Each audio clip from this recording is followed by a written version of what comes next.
एक गांव था जिसका नाम था पिपलिया। पिपलिया गांव सुंदर, हरियाली से भरा और शांतिपूर्ण था। वहां के लोग मिलजुल कर रहते थे और सभी खुशहाल थे। इसी गांव में एक रामू नाम का लड़का रहता था। रामू बहुत ही मेहनती और ईमानदार लड़का था। उसके माता पिता किसान थे और उन्होंने रामू को अच्छे संस्कार दिए थे।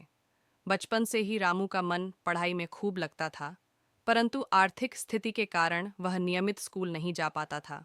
इसके बावजूद उसने कभी हार नहीं मानी और गांव के ही एक वृद्ध अध्यापक से पढ़ाई करता रहा। रामू का सपना था कि वह बड़ा होकर कुछ ऐसा करे जिससे उसके माता पिता का नाम रोशन हो सके और गांव का भी विकास हो।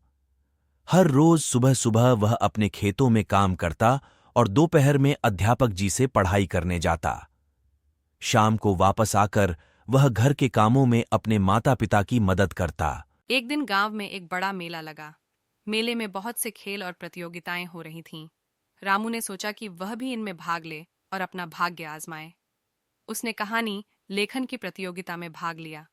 रामू ने अपनी कहानी में अपने गांव के जीवन, वहां की समस्याओं और उनके समाधान के बारे में लिखा। उसकी कहानी इतनी प्रेरणादायक थी कि उसने पहला स्थान प्राप्त किया। पुरस्कार में उसे एक छात्रवृत्ति मिली, जिससे वह अपनी पढ़ाई पूरी कर सकता था। रामू की मेहनत और लगन रंग लाई और उसने अपनी शिक्षा पूरी की। उच्च शिक्षा प्राप्त करने के बाद रामू ने अपने गांव में एक विद्यालय खोला ताकि और बच्चों को भी अच्छे से पढ़ाई करने का मौका मिल सके। रामू की इस पहल से पूरा गांव गर्व महसूस करने लगा। उसके माता पिता बहुत खुश थे और गांव के लोग भी रामू को सम्मान की दृष्टि से देखने लगे।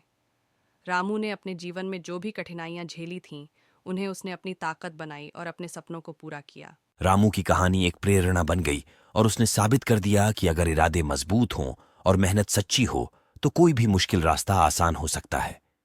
इस प्रकार रामू ने अपने गांव और अपने परिवार का नाम रोशन किया और एक मिसाल कायम की।